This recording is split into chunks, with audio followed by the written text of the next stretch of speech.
सोलापुरातील नई जिंदगी परिसरातील एका मद्रशामध्ये अल्पवयीन मुलीचा विनयभंग केल्याबद्दल अटक केलेल्या मौलानाला न्यायालयाने 2 दिवस पोलीस कोठडी दिली आहे। याबाबत पीडित मुलीच्या वडिलांनी दिलेल्या फिर्यादीवरून मौलाना मोहम्मद उमर मोहम्मद हुसेन रजवी वय 53 सध्या राहणार नई जिंदगी सोलापूर याच्या विरुद्ध गुन्हा दाखल करून त्यास अटक करण्यात आली आहे। पीडित मुलगी धार्मिक शिक्षण घेण्यासाठी मद्रशामध्ये जात असताना तेथे तिला शिक्षण देणारा मौलाना रजवी याने तिच्यासोबतच्या मुलांना लवकर सोडून त्याने तिचे विनयभंग केला होता। तसेच त्याने पीडित मुलीसोबत शिक्षण घेणाऱ्या अन्य मुलींना सुद्धा वाईट पद्धतीने स्पर्श केला आहे। ही बाब उघडकीस आल्यानंतर त्या मौलानाला पोलिसांनी अटक केली आहे। न्यायालयाने त्यास 2 दिवस पोलीस कोठडी दिली आहे।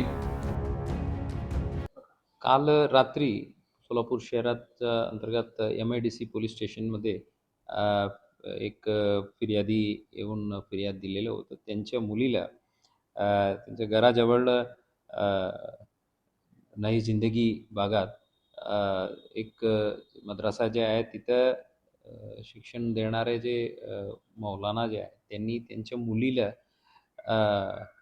काही अप्रिय स्पर्श केलेलं होतं म्हणून त्यानुसार चौकशी करून ताबडतोब आम्ही 53 वर्षाच्या आरोपीला ताब्यात घेतलं होतं आणि जे पीडित मुली आहे तिलाही आम्ही प्रोसिजरनुसार पूछताछ करून आम्ही MIDC पोलीस स्टेशनमध्ये BNS 7478 पोस्को कायद्याच्या 8, 10, 12 आणि ज्युव्हनाईल जस्टिस ॲक्टच्या 75 कलमान्वये गुन्हे दाखल करून या आरोपीला आम्ही अटकही केलेलं होतं।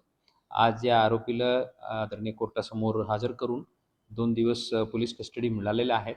त्याच्यावर पुढील तपास चालू आहे।